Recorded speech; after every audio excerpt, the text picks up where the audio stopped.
dipersilakan dengan segala hormat.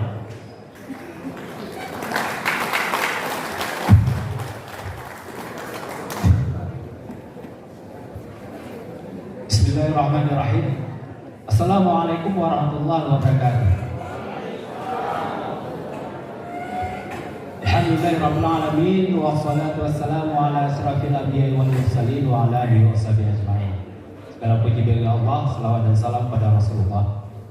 Yang saya hormati Bapak PJ Wali Kota atau yang mewakili Ketua sementara DPRK Kota Langsa beserta seluruh anggota yang berhadir, perwakilan Forkopimda yang berhadir,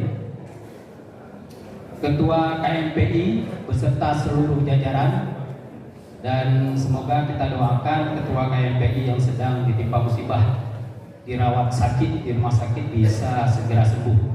Amin. Ketua KIP dan Panwasli yang berhadir, para ketua OKP dan Ormas yang berhadir, para kepala dinas dan kepala badan pemerintah Kota Langsa yang berhadir, para ketua-ketua pemuda kampung yang berhadir, ketua BEM yang berhadir, para tokoh masyarakat dan tokoh pemuda, kawan-kawan media pers, seluruh hadirin peserta dialog kepemudaan, dan tentunya teristimewa kepada kawan-kawan seperjuangan saya ini, para calon wali kota. Cuma saya calon wakil di sini. Mohon maaf atas ketidakhadiran Bapak Maimun Mahdi, pasangan saya, karena beliau sedang ada acara. Maklum ini sudah mulai masuk kampanye sosialisasi, banyak undangan sehingga kami harus bagi waktu. Dan tentunya juga terima kasih pada Bapak Moderator, Bapak Munawir Ahyad, dan juga kepada penanggap dan narasumber Dr. Muhammad Iqbal Asnawi. Baik, karena waktu 7 menit saya nggak banyak berbicara, saya tidak bisa memaparkan visi-visi juga, makanya juga saya nggak bawa bahan dari awal. Karena memang diundang untuk berbicara gagasan besar. Nah, kami punya visi Langsa kota jasa yang beriman, sejahtera dan berkelanjutan. Kita berbicara bahwa Langsa adalah kota. Kota Langsa berdiri pada tahun 2001,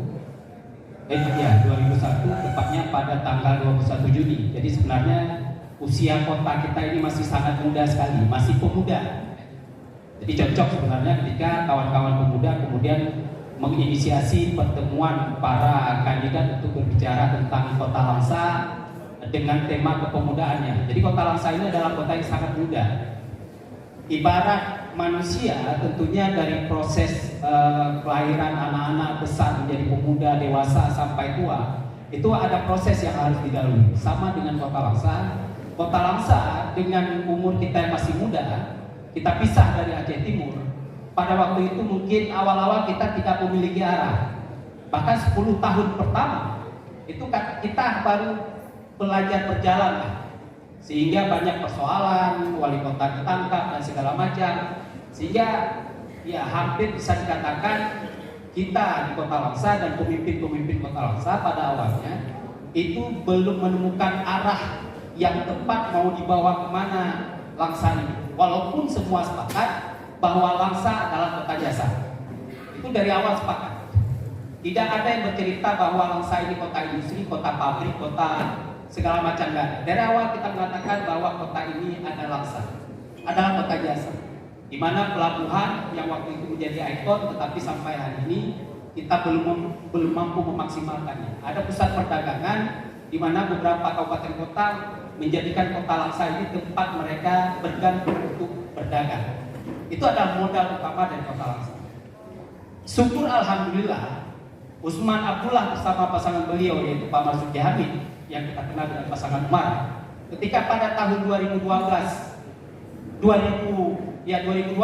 memimpin kota Langsa, pasangan ini sudah mulai menetapkan arah kota Langsa dengan arah yang mulai terarah. Sudah memulai membuat beberapa fondasi-fondasi untuk bisa bagi kita melanjutkan pembangunan ke depannya. Karena kalau kita ibaratkan kota Langsa ini adalah sebuah rumah yang sangat besar. Di tempat itu kita tinggal, kita hidup, mencari ekonomi dan segala macam, tentunya harus kita mulai dengan fondasi. Yang fondasi ini belum pernah terbangun ketika sebelum masa Umar. Makanya jangan heran, negerinya 2 kampus itu masa Umar 2013.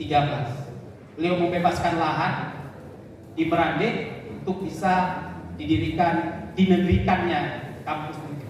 Beliau mendirikan hutan kota yang sebelumnya nggak ada apa-apa. Beliau memperbaiki hutan mangrove yang sebelumnya hanya hutan yang tidak diperhatikan.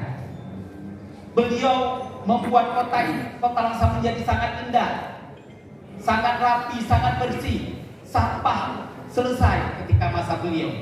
Nah, tetapi kita akui bahwa untuk membangun sebuah kota itu nggak cukup waktu 10 tahun, perlu waktu yang sangat lama. Makanya tidak heran ada yang namanya rencana pembangunan menengah selama 5 tahun, ada rencana pembangunan jangka panjang yang biasanya 20 tahun atau 25 tahun. Jadi proses pembangunan itu harus berkelanjutan, dan itu juga menyebabkan kenapa pasangan kami mengusung tema berkelanjutan, karena kami ingin melanjutkan apa-apa yang sudah dimulai oleh pasangan Umara dan untuk menyelesaikan apa-apa yang belum selesai karena waktunya tidak cukup. Makanya dalam program visi misi kami, saya tidak mengulas banyak. Lebih banyak program kami adalah yang pertama itu tetap melanjutkan apa yang sudah dilakukan. Seperti tetap mempertahankan hutan kota, hutan mangrove, daerah pusat pendidikan, dan juga next step dari fondasi tersebut. Kami akan buat dindingnya, tiangnya, atapnya. Bagaimana kemudian kota jasa kita yang sudah mulai dikenal dengan kota jasa pendidikan dan kota jasa pariwisata itu bisa memunculkan efek domino bagi masyarakat. Hari ini kita punya misal contoh sederhana hutan kota dan hutan mangrove, tapi efek ekonominya belum terasa pada masyarakat.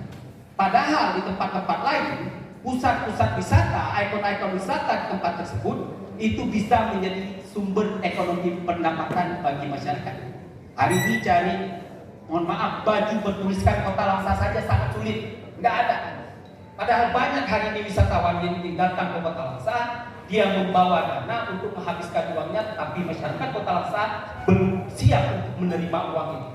Nah, pengembangan next step dari fondasi yang sudah dilakukan oleh TPSU inilah menjadi beberapa program kami. Kita akan mengembangkan wahana-wahana baru di tempat pariwisata kita. Misalkan akan ada perahu pariwisata yang akan kita bagikan bagi pemuda-pemuda di pesisir di kawasan mangrove kota Langsa untuk bisa dibuat rute baru sehingga mereka punya pekerjaan. Begitu juga UKM-UKM yang kemudian bisa mendampingi ikon-ikon kita. Di hutan kota akan ada industri-industri kreatif yang akan dikomandoi oleh para pemuda kota Langsa. Kita bantu pelatihannya dan segala macam. Termasuk kita akan memberikan pelatihan berbasis marketplace atau pasar online. Hari ini kita banyak sebenarnya produk-produk kota Langsa, tapi permasalahannya tidak terbeli. Kenapa? Kita masih tradisional, jualannya masih di pinggir jalan. Padahal hari ini di Kalimantan mereka menjual daun pisang, tetapi bisa sampai ke Jakarta lewat pasar online. Kita akan buat pelatihan. Kemudian di sisi pendidikan, Mohon izin, Pak, waktunya sudah lewat 1 menit. jadi sulit kita memaparkan karena memang gagasan ini adalah bagaimana kemudian menyelesaikan persoalan-persoalan yang tertinggal, masalah pengangguran, masalah kemiskinan, dengan modal yang sudah ditetapkan oleh undang-undang kita yaitu pasangan Umar. Kita akan lanjutkan pembangunan rumah layak ini, di mana masa terdahulu sudah ada 8.000 rumah yang sudah dibangun beserta tanah-tanahnya. Kalau yang lain mungkin cuma layak rumah, pasangan Umar itu bangun rumah beserta tanah dikasih. Jadi tidak main-main. Kemudian akan kita lanjutkan program ini, dan juga tentunya kita akan melihat masalah kesehatan. Ada satu program kita kunjungan ke rumah-rumah oleh petugas medis bagi kaum lansia, ibu hamil, dan bayi 3 tahun untuk kita pantau perkembangannya supaya. Mohon izin, Pak, sudah lewat 2 menit. Dan yang terakhir sebagai penutup, kita akan launching program wajib mengaji bagi umur 7 sampai 18 tahun supaya anak-anak kita paham tentang halal dan haram. Bila itu keluarga, assalamualaikum warahmatullahi wabarakatuh.